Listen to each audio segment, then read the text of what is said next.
Para tirar as suas dúvidas, a nossa equipe conta com a ajuda de profissionais nas diferentes áreas do direito. Confira no quadro Pergunte ao Especialista.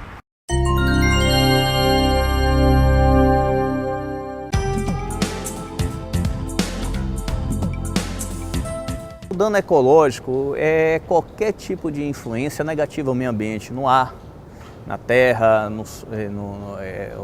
terra, a gente fala no solo, em relação à biodiversidade, ou seja, qualquer impacto negativo que tire um pouquinho a qualidade do meio ambiente, isso é considerado um dano ecológico, que se representa, logicamente, como um crime ambiental. A promotoria de justiça, o promotor ambiental, ele tem um dever legal que é constitucional, defender o meio ambiente. Então, todo tipo de denúncia que chegar ao Ministério Público, ele tem uma obrigação legal de investigar.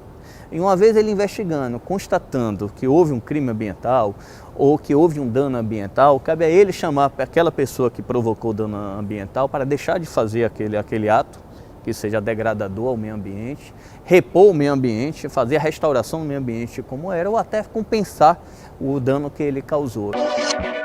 No Ano da Floresta, a nossa equipe mergulhou no tema da educação ambiental. Vamos conferir a matéria de hoje.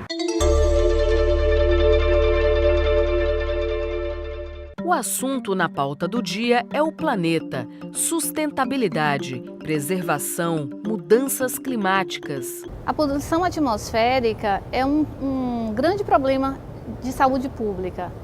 A Organização Mundial de Saúde, ela reconhece como uma grande ameaça à saúde pública em termos mundiais.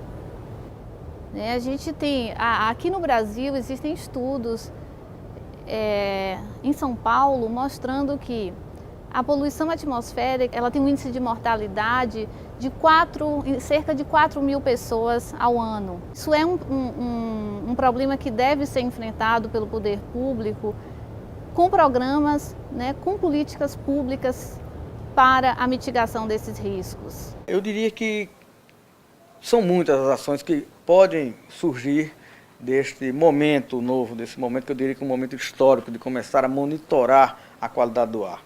Dentre eles, a mudança nas questões de manutenção dos veículos, a mudança nos trajetos, porque políticas que nascem num determinado momento em função de uma determinada demanda, geram demandas futuras, né?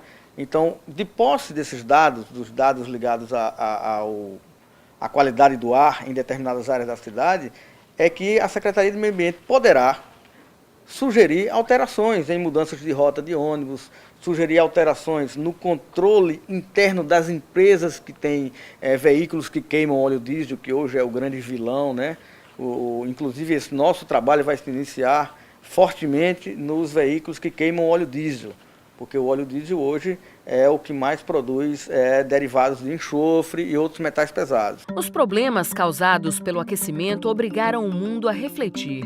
Mudanças que atingem a todos exigem também mudanças de paradigmas. A educação ambiental é um investimento no futuro. A educação ambiental é um componente essencial e permanente da educação nacional, devendo estar presente de forma articulada em todos os níveis e modalidades do processo educativo, em caráter formal e não formal. Este trecho se refere à Lei nº 9.795, intitulada Lei da Educação Ambiental de 1999, que preconiza a necessidade do conhecimento deste tema como meta do processo de aprendizagem no Brasil. O modo contemporâneo de preocupação com a questão ambiental ele começa a crescer na década de 50, quando surge a Fundação Brasil Pro Natureza, né? E que defende principalmente a criação de parques. Ela vai crescer na década de 60, com os movimentos sociais da década de 60, mas existe uma outra origem muito importante que associa a preocupação ambiental, que é a defesa dos grupos sociais de base, que tem a ver com as comunidades eclesiais de base, tem a ver com a teologia da libertação e com a luta de Paulo Freire. Direito ambiental é um ramo do direito que surge para regular a relação do homem com o ambiente, né? Começou a se perceber que a relação do homem com o ambiente era capaz de gerar certos desastres, certos problemas ambientais, não é, irreversíveis, né?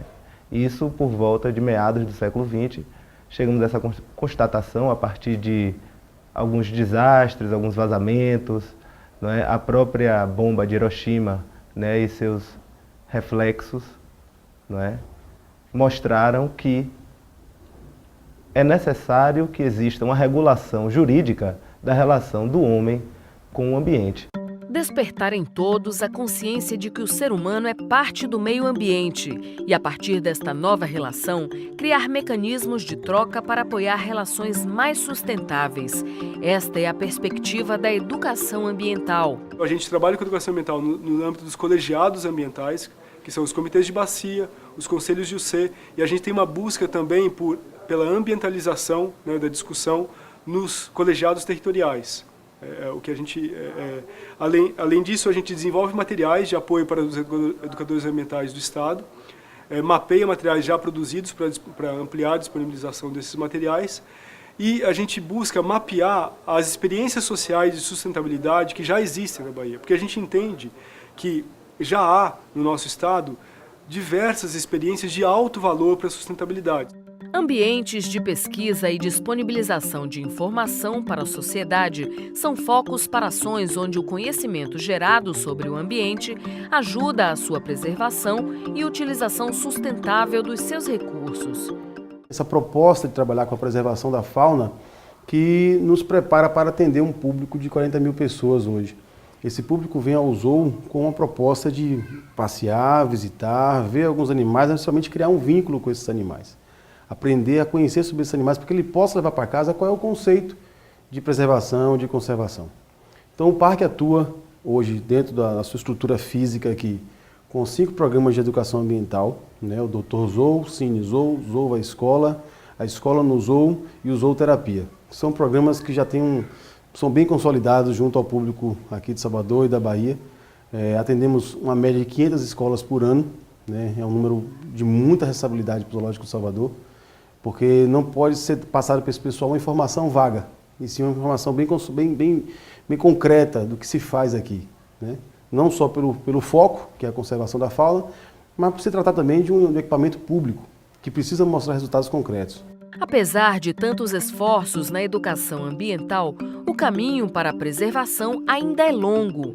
Eu acredito que o ser humano, ele precisa mais ter consciência de que o meio ambiente é algo necessário, não apenas no sentido de uma comercial, e sim como qualidade de vida. Eu acho que o meio ambiente, agora nos tempos que estamos, está começando a ser pensado de uma maneira para preservá-lo, né? Quer dizer, as pessoas estão começando a se preocupar um pouco com isso, porque eu acho que também estão vendo que ele é necessário para a nossa sobrevivência. Preservação do meio ambiente é muito mais do que se fala e se pensa hoje em dia.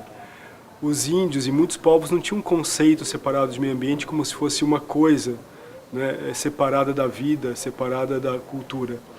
Então, preservar o meio ambiente é preservar as diversas formas de vida, as diversas formas de viver, de produzir, de ser no mundo.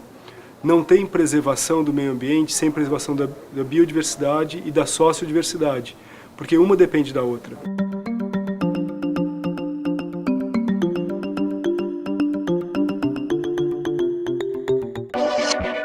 Participe através do nosso blog ou endereço eletrônico. Voltamos já. De acordo com a Lei de Crimes Ambientais de 1998, os crimes ambientais são classificados em 6 tipos diferentes.